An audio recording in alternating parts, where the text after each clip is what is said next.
Hi there, Steve here, and I'm going to do two things today.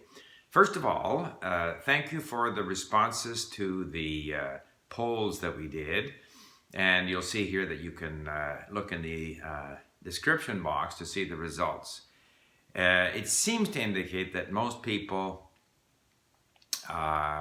absorb their vocabulary through lots of reading and listening, but they mix in a certain amount of deliberate vocabulary study, and that a lot of people, at least those that responded, are able to get in a lot of listening.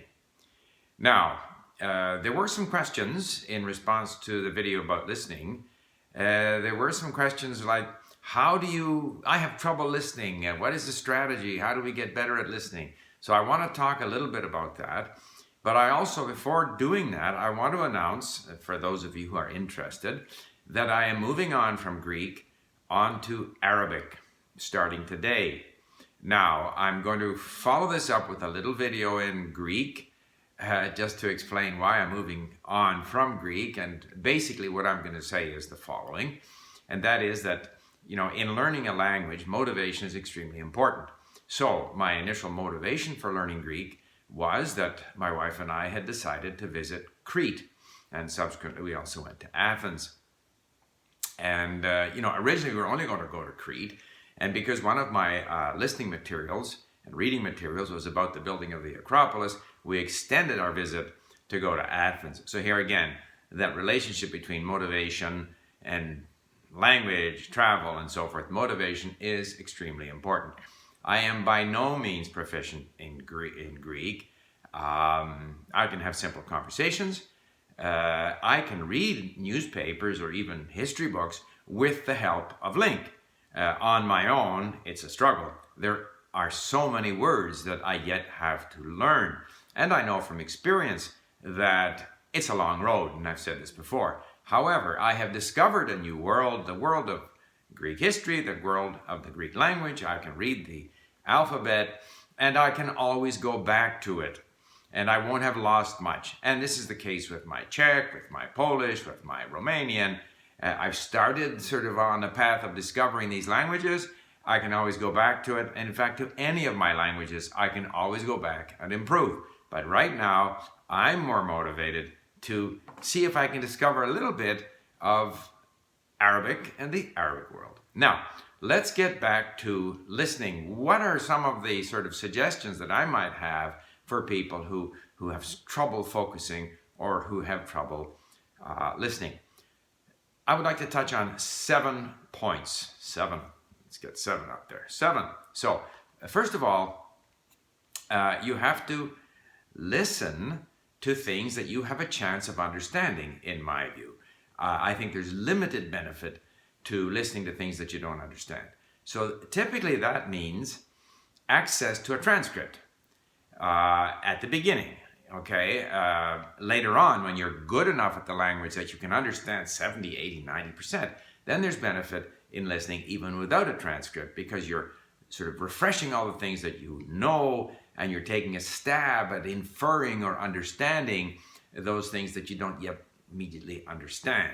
So, number 1 is make sure, especially when you're starting out, that you have access to the transcript. That's point number 1. Point number 2 is listen a lot in the initial stages to repetitious material. In other words, that's why I like our mini stories, because the vocabulary repeats, grammatical structures repeat, and then I listen to them repetitively. As I have said, 50, 100 times I've listened to them in the case of Greek. So listen a lot to things where it repeats, because a lot of it, or some of it, you understand, and some of it you don't yet understand, even if you've read it. Remember, we're listening and reading to the same material. Even after reading it, you still don't pick it up when you listen to it. So you have to keep doing that. So that's number 2. Listen a lot and repeatedly to material, easy material, hopefully where there's a lot of repetition of vocabulary. Point number 3, as soon as possible, listen a lot, again, to interesting material. And remember, always try to have the transcript available. And the reason you want to listen to interesting material is that after a while, our ability to absorb things when we listen to things that we've listened to before starts to diminish. So you have to mix in interesting things where you're actually interested in what the subject matter is. It might be a novel, it might be a story, it might be history, sports, whatever it is that you're interested in. So make sure you have the transcript, that's number one. 2, listen a lot repeatedly to repetitive, somewhat less interesting material. But eventually, and as much as possible and as soon as possible, move on to interesting things that are going to capture your curiosity so that you're more focused on the interest, what it is they're talking about, than trying to focus in on words and phrases. And I find that, it doesn't matter what I'm listening to, there is a tendency to tune out, sitting in the car, working out. So don't expect that you're going to always be 100% focused. It doesn't matter. You are bathing your brain with the language.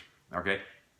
4th point is read. Read a lot. Okay? Not only things that you're listening to, but all reading is tremendously valuable in terms of giving you familiarity with the language, introducing vocabulary.